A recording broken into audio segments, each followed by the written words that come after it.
Behavioral volatility and professional estrangement. A crisis management analysis of the David Harbour and Stranger Things cultural fracture. The intersection of individual psychological health, the dissolution of high-profile domestic partnerships, and the rigorous demands of global media franchises presents a complex study in modern celebrity crisis management. David Harbour, whose portrayal of Jim Hopper in the Netflix flagship series Stranger Things positioned him as a central pillar of the show's emotional and paternal narrative, has recently undergone a visible period of professional and personal decoupling. This transition reached a critical inflection point on February 14, 2026, when Harbour was observed engaging in a mystery outing in New York City with an unidentified companion, notably absent from the high-profile wedding of his co-star Maya Hawke. This absence was not an isolated event, but rather the latest in a sequence of behavioral anomalies that began in late 2025, involving public altercations, clinical psychiatric holds, and the fallout from a highly publicized divorce from British singer Lily Allen. This report provides a comprehensive analysis of these events, utilizing empirical data from media reports, forensic examination of artistic outputs such as Allen's West End Girl album, and real estate transaction records to map the trajectory of Harbour's current professional standing and the broader implications for the Stranger Things brand. The Paley Center event, the first indicator of institutional friction. The initial sign of David Harbour's withdrawal from the Stranger Things promotional machine occurred on December 18, 2025, during the Stranger Things, the final season celebration, at the Paley Center for Media in New York City. As a cornerstone event for the series' concluding marketing cycle, the celebration featured a red carpet, a screening, and a panel discussion involving the principal cast.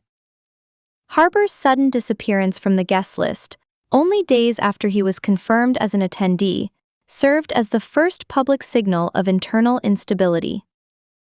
Official communications from the Paley Center attributed Harbour's absence to a scheduling conflict. However, the transparency of this claim was immediately undermined by the simultaneous absence of Millie Bobby Brown, the series' lead actress. While Brown's absence was meticulously documented as a medical necessity, citing a dislocated shoulder sustained from a fall, which she verified via a video message on Good Morning America, Harbour's scheduling conflict lacked corroborating evidence. The divergence in these narratives prompted industry analysts to look beyond official press releases toward a series of disturbing reports originating from the West Coast. The absence of Harbour and Brown, the two characters whose on-screen relationship serves as the emotional core of the series, fueled speculation regarding long-standing rumors of a production-level feud. Reports in late 2025 alleged that Brown had filed a bullying and harassment complaint against Harbour prior to the filming of Season 5. While executive producer Shawn Levy and Brown herself eventually dismissed these claims as inaccurate, the logistical failure of the two stars to appear together at the Paley Center suggested that the scheduling conflict was a strategic maneuver to avoid public friction or to manage Harbour's ongoing behavioral crisis. The Encinitas incident and the 5,150 clinical hold. The true nature of Harbour's scheduling conflict in December 2025 is better understood through the lens of a bizarre and volatile incident that occurred on December 13, 2025, in Encinitas, California. Footage released by TMZ captured Harbour, 50, at the Encinitas Ale House, a local gastropub, engaging in behavior that observers characterized as manic or delusional. The incident began when Harbour allegedly took a white baseball cap belonging to a bar patron and fled the establishment. Witnesses and video evidence showed Harbour running down the street, shouting profanities such as "F get me," while looking back at those pursuing him. The escalation of this behavior reached a climax when Harbour spiked the hat to the ground, interrogated a group of strangers about their views on the Iraq War, and abruptly fell to his knees in a posture of prayer. The gravity of this breakdown was confirmed by subsequent reports from the San Diego County Sheriff's Office.